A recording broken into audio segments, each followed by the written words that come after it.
Today I'm here, my new program called The System, where the system is about the criminal justice system. Today I have here a good friend of mine, Deshawn. He's a powerhouse in New York City. He done helped thousands of people change their life around. Formerly incarcerated, 40 years, did 20 out of that, was 22 years old when he got sentenced. He wrote 3 great books. He's an author, father, creator, motivator. He's a strong person out here in this world. First book is Conversation of a Killer. Can you talk about this? Thank you for having me, Jamel. I wrote all 3 of these books when I was incarcerated. They were both, the basic premise of these books are just social change, personal change, and just growth and development. There's nothing negative about these books. These books have nothing. They just put out positive messages about self-improvement, social improvement, growth and development. What encouraged you to write these books, and what was the process like? Well, like you mentioned already, when I was early 20s, I got sentenced to 40 years to life. And on that journey, I dipped and dabbed. I was running the streets. I got into all types of trouble. When I went into the prison system, I still maintained that trouble. Just gangs and drugs, dealing, and et cetera, et cetera. And at some point, I just wasn't younger anymore. And I started, when I look back, I got tired of going back and forth to the box, right? Loss of visits, loss of phone, being way up in the mountains. And I got to maybe Kaksaki, and I realized I had got the opportunity to become a facilitator for ART, which is a aggression replacement training. And I realized at around, maybe I was around 26 to 30 years old, I might have been about 30, that the brothers that were coming in were getting younger and younger. They were 16 with 60 to life, 18 with 80 to life. And I was just caught in a cycle. When they were coming out of DFY, group homes, and the same broken cycles in and around the city and in and around the state. That was my motivating factor for these books. So when you was charged, you was 22 years old at the time? Yes. What did you get charged with at the time? What was you charged with? What was the charges? I was charged with murder and attempt murder. So, I mean, how did you physically and mentally handle that? I mean, how was it in prison at the time? With 40 years, at 22 years old? Well, back then I was still in my outlaw state of mind, so I had a chip on my shoulder. It really didn't faze me.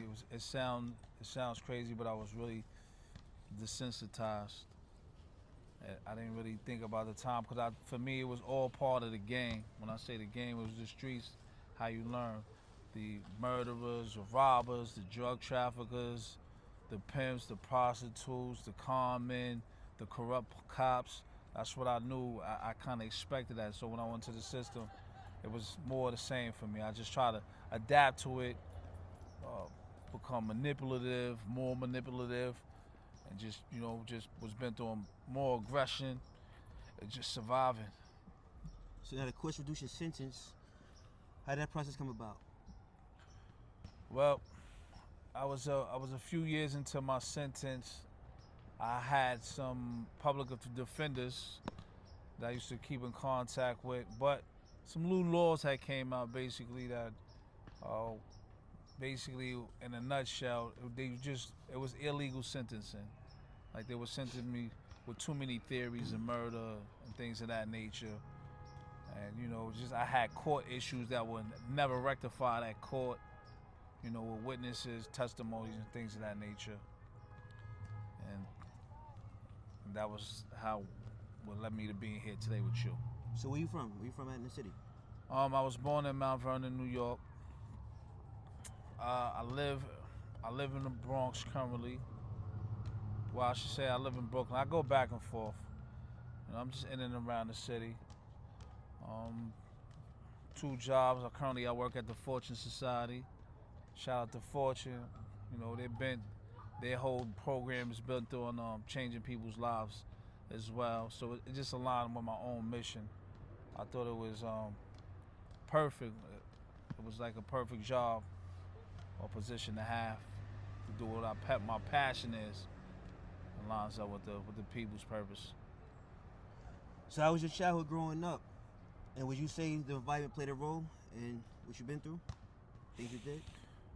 Of course, your environment has, to some degree, always has an impact on what you go through and your decisions you make.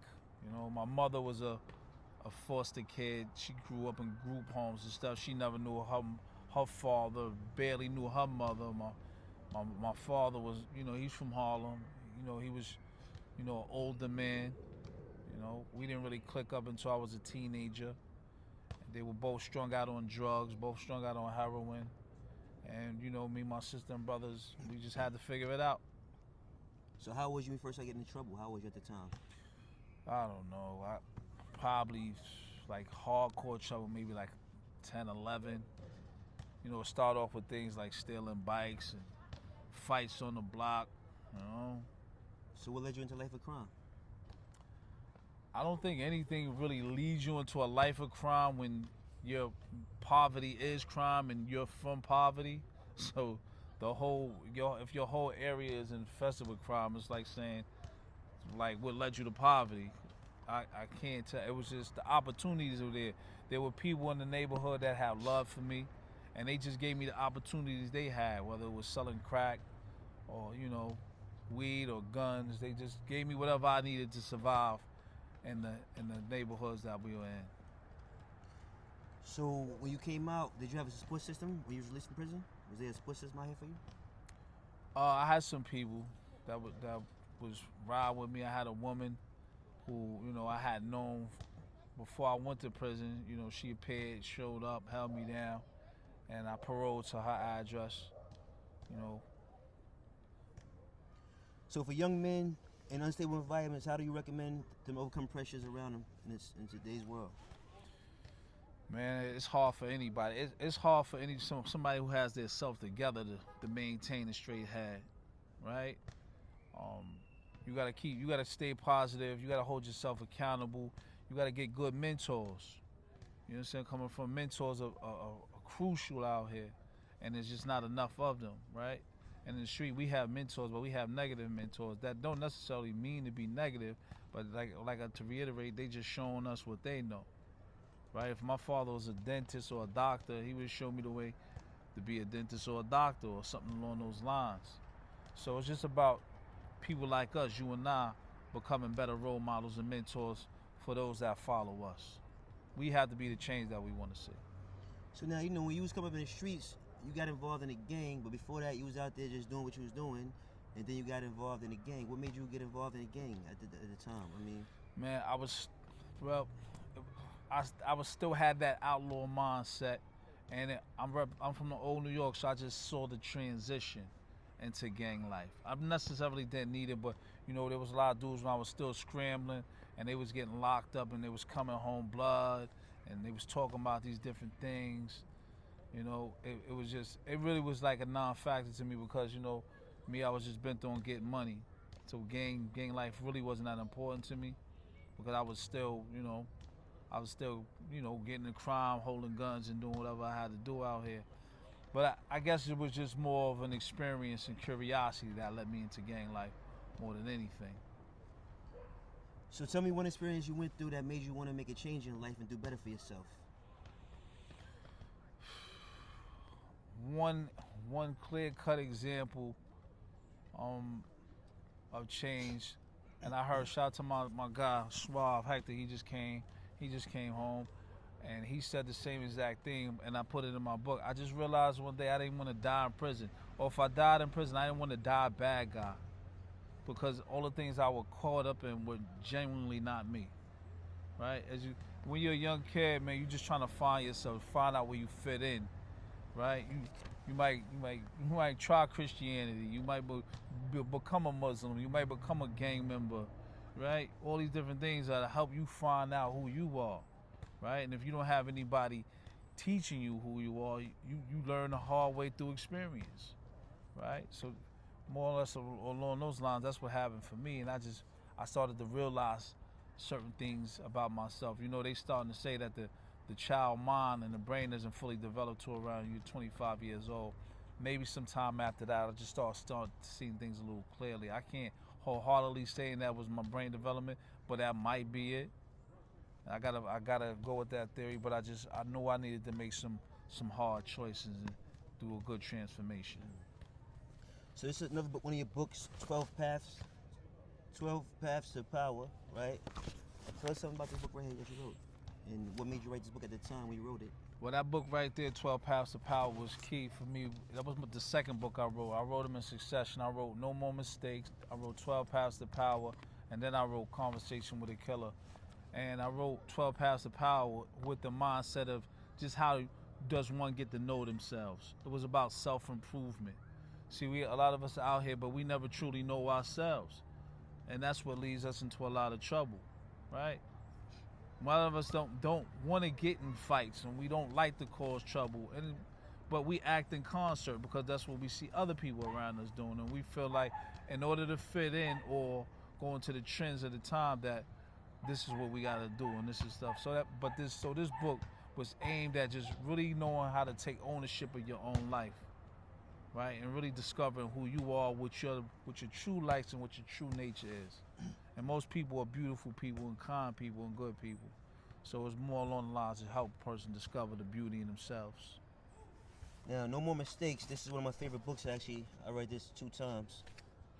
You want to tell somebody this book, No More Mistakes? I mean, because this is a great book. And No More Mistakes. That was my first book, and what inspired me to write that, because like I said, we was just a bunch of misled youth, and we just didn't have the manuscript or the instruction on how to live and comport in jail or in society. So I sat back and I saw how they already have beds for us before you even get into the system. Whether you coming out of detention for youth or you coming out of group homes, they already got this calculated based on your grade point average in 2nd grade if you're gonna go to jail or not, believe it or not, right? But this book was basically served as a guide or a crutch for kids who didn't have that parent or have that mentor, or how you should carry and conduct yourself, how to move around, just to navigate society without being hurt or hurting someone else, and basically maximizing your full potential. You a powerhouse out here in New York, and you well known and liked by a lot of people from the streets and also from regular society. And basically you help thousands of people, and you work at Fortune Society also. Can you tell us what's that like, working at Fortune Society? Working at Fortune is a spectacular experience, and it's personal to me because as a system practice in person, I was able to come home, and that wasn't my first job. I was able to earn my degrees. I got a associate's and a bachelor's, and just had to cultivate my mind. But it aligned with the mission of helping people, especially people that are in the system. Because, if you come home after 10, 20, 30, 40, 50 years, you really don't have a direction. New York and the community that you knew is not the same as it was before you left. You understand where I'm coming from? So it gives me the opportunity to give back to the community in a way where it can help bring down recidivism, and just help the youth out here. So in a nutshell, it's just about bringing down recidivism and making sure brothers and sisters, when they come home, have the resources that they need to survive out here, and just giving them the spiritual hope and the mental confidence that they need to move around the city, and let them know that they're not alone. That's good. I mean, so tell us about Deshawn Kenner as a person. Man, Deshawn Kenner as a person, this is a complex individual, right? There's one part of me that's street, but I'm also an academic. I'm also very spiritual, right? I'm experienced, I'm militant, right? I'm a father, I'm very loving, I'm kind. There's just so many dimensions of myself that I deal with. That I'm always learning and growing, and that's what I'm caught up with. That's Deshawn. I'm just a being. I'm a human being having an experience here in this world. So you're also a public speaker. I mean, you want to tell us about that? I mean, your public speaking experience and things you have done, and people motivated in life. I've been I've had the privilege of working with certain organizations, like shout out to South Bronx Community Connection, Strong Youth, Fortune. I go into Rikers, and we have shout out to Red Hook, Karen Blondell, the tenant associate leader down Red Hook Housing. I used to go down there and do volunteer work and just talk to the youth, and we bring out food and books and just we just mingle. We talk about life problems and issues, which I probably got to get back to at some time. But right now, I've just been focused on completing my master's degree in public administration, and possibly going into a doctoral program for clinical psychology, maybe. But these are the things that I've been into. So I'm always growing. I'm learning about relationships. Before I went in, and I tell brothers all the time, the first thing you should not do when you come home, if you have, and is trying to jump into a romantic relationship with a partner, right? Especially for me, I didn't have like really good teenage love romances before I went in. I was in the streets. I was worried about making money, and I was just running wild. So post incarceration, that's been I wouldn't say challenges or goals or struggles, but that's just been one of my most recent experiences. Just how to love a partner correctly, right? How to love myself correctly, how to take care of it's the balance. So I'm still growing and working on these different areas of my life. So you got like programs for the youth that you give. I mean, tell us something about the programs you give for the youth. How it help them Well, out. definitely based on my books, they've been distributed in and around the city with counselors and teachers and actually corrections as well. I was notified that they use all three of my books for, just study on Rikers, which is a beautiful thing. But I have the books, but I've also created worksheets, and I might create a book as well on just that a person could write in, an individual, a kid, a young adult, or an adult, because they can go from 10 to 80 years old, whatever you need, where I ask certain questions, and you can respond ever how you want to respond to these situations based on the readings that I provide in these books, the jewels or the chapters, etc., etc. So those, and I do accountability workshops, decision making, problem solving, because sometimes critical thinking is like our kids, our kids, and I always keep them first. Our children just don't know how to make proper decisions at times, especially in high toxic areas or high risk areas, right, where there's no help. So anything could be a crisis situation for them, anything, right? So I try to just go into those. I'm going to start working on bringing this message more into schools, charter, public schools, other prisons in the state, maybe other states as well. So now now as you're living on this side, of the world of life, what is the difference between when you was in corrections in a system and out here in society and doing the right thing? What's your experience now like compared to back then? Well, my mindset has shifted definitely. The same challenges still exist, community-wise. They got a little better. They have a little bit more exposure uh, to the problems that are going on in the system, so to speak. We're talking about like currently with Robert Brooks, uh, the community and society was given a small, strong glimpse into the life of a prisoner that goes on a daily basis, right? And that was extreme. They saw a murder happen while a man was cuffed, and they just pummeled them. But that doesn't even show the everyday microaggressions that we suffer behind the wall. Just things like frivolous tickets, tier 1, 2, and 3 that they make you pay $5 for.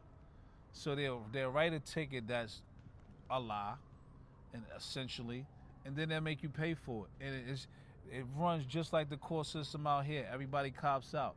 Just like we go to court 9 times out of 10, you go in there and cop out. You go to these tier hearings in front of these lieutenants and captains, and you cop out the same. You get $5 and loss of rec and 25 days keep lock or box time.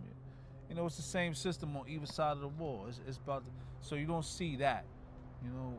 But I'm glad they got to see the extreme. But there's more of that micro aggression happening on a daily basis that I'm sure has not slowed down at all. So now, when you was incarcerated, did you have any kind of experience like that? Sort from staff, things like that. I mean, Nah, I never was beat up by the police. I'm not gonna say that, like I said, when I went in, the same principles that I used in the street, I learned to apply them to jail. So I learned how to navigate and just like really, really understood. I really understood where I was at, and I understood the stakes were always high. If you wasn't ready to go with the police or certain things, you wasn't going to address it properly. I learned to just leave them alone, or they stayed away from me. I stayed away from them. Or if I had a problem, I addressed them like a man. I didn't wait till there were other men around or other police, other COs around. I went to them alone, and I had that conversation with them about how we need to treat each other. so now, what was one of the worst things you may have seen at the time when you was incarcerated? I don't know. It's too many. It's too many incidents to say what I seen. I seen police kill inmates. I seen inmates kill inmates. Right. So, like, it's just this is a terrible situation. Everybody's violent. Inmate population is violent on inmates. They violent on police. Police are violent on inmates. Like, so it's just like it's no one thing. I seen do. You got police. You got have the women lying on you. You feel like I call them Emmett Till tickets. She could say that you looked at her, the nurse, the CO, the female CO. Say, yo, he looked at me. He said something to me. Walked by. You got 10 of them on you, beating you up and kicking your teeth out your mouth. You just don't know. So there's too many points of reference for violence and discrimination and oppression. I tell people, like I said in my book, I didn't really experience or understand the full effects of racism until I went to prison. Right? They had COs that had babies with nooses around their neck on their arms. The way they talk was different, and you really couldn't do anything about it. It's not something that you could address. And there were prisoners, I would say, there were men, whether they were Black Panthers or some gang related, that they just addressed the police all the time. You know what I mean? And they had a harder strong, they had a harder bed. I was still an outlaw. I didn't really go in a freedom fighter. I can't say I went in like a Black Panther, like I was Huey P. Newton. I was still just learning how to navigate the system from the perspective of an outlaw. Until I made that change. And when I made that change, and the reflection that I have now is different. I mean, so how you feel about now? How life is now? How does it feel? How to be, from wrong Life to right? is good. Life is good, but it's an ongoing struggle. Every day is strong. Like just like somebody that says they're a recovering addict, right? When you're a recovering felon, you was in the streets. You still have to. I still have to check myself every day. Like I can't approach certain situations in the manner that I would have previously. It just doesn't work that way. Right? Mental illness is real, right? A lot of people that are out here are under duress. The whole city is stressed out right now.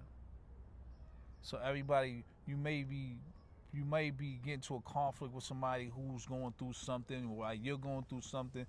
It can't be a positive end result. So I have to stay mindful of that. It's good. So I mean, so basically today's life, your day-to-day operation, I mean, what would you say it's like? I mean, waking up in the morning, going to work, helping the others out. Because I heard a lot of good things about you, and people speak highly of you. And you actually a quiet powerhouse here in New York. Thank you. It's good, man. I've been married.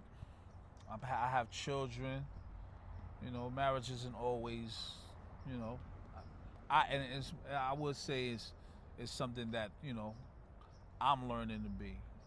That's why I say, if you come home, don't just jump into these relationships. I'm telling you from experience. You got to learn how to love these women, especially if they've already been out here and they've had relationships.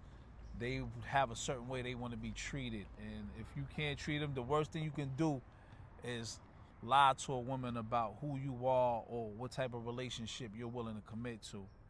Whoever you are, you might as well be that and exude that the whole time. Anything, because the first time you start being who you say you are, or that little image you was put up, that's the first time she can call you a liar or start looking at you differently, right? So if you're not ready for a cold, committed relationship, don't promise that, don't act that.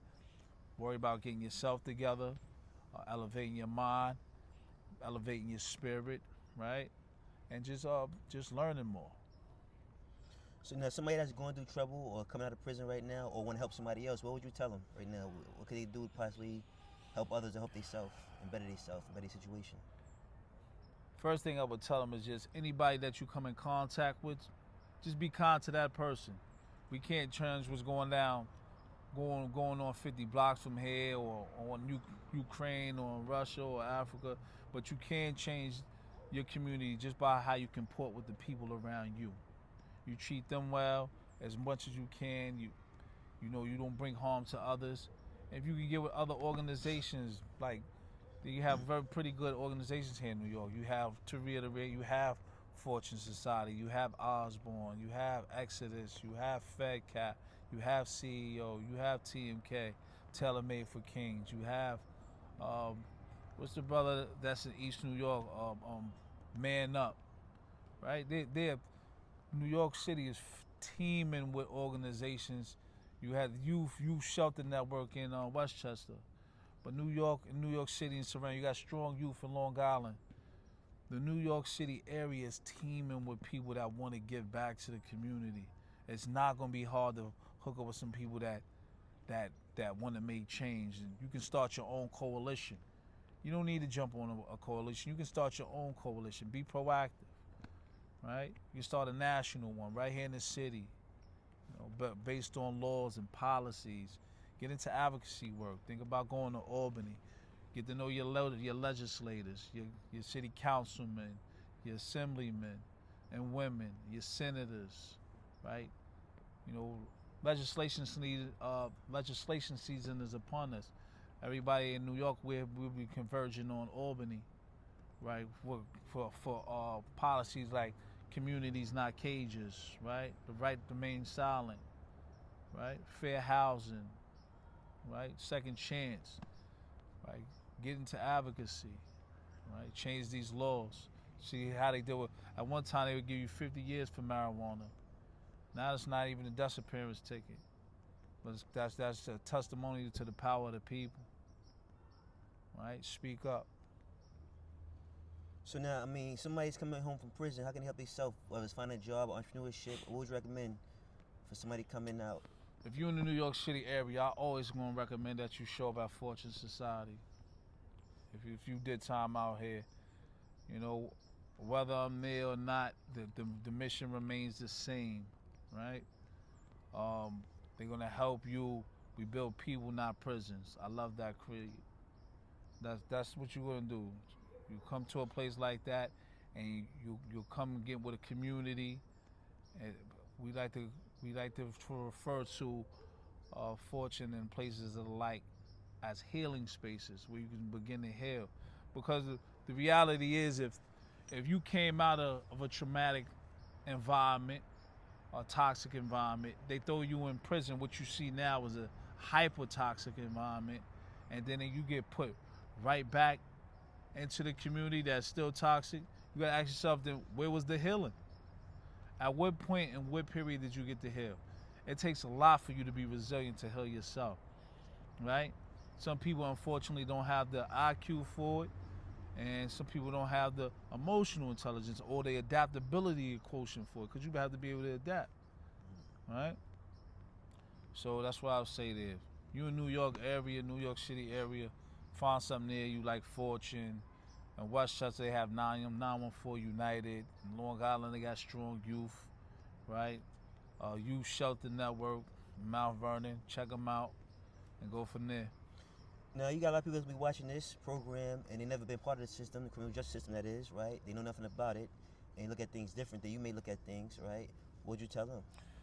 you can still chip in, because y'all know, you all know right from wrong. And even if you haven't been directly impacted, you probably know somebody who's been impacted. And if you don't know somebody that's been impacted and you just been reading and seeing what's going on, you know things aren't right. So you might just want to come together with the community just to make things right. Do it from the moral sense of just wanting to make things right for the community. Equality, justice, right? How can people find your books?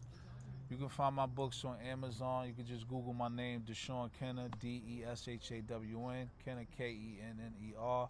I'm also on LinkedIn under that same name, and I'm also on Instagram, same name, Deshawn Kenner.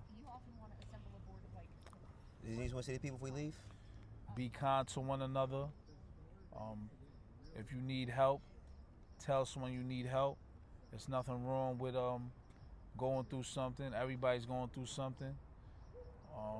Come down to Fortune, and if I'm not gonna, if you need to reach out to me, you just want to talk to me, like I said, you can reach me on one of those different venues, my LinkedIn, my Instagram. You can shoot me, man. You can shoot me an email at deshawn.kenner@gmail.com. Same name, DESHAWN.Kenner, KENNER@gmail.com.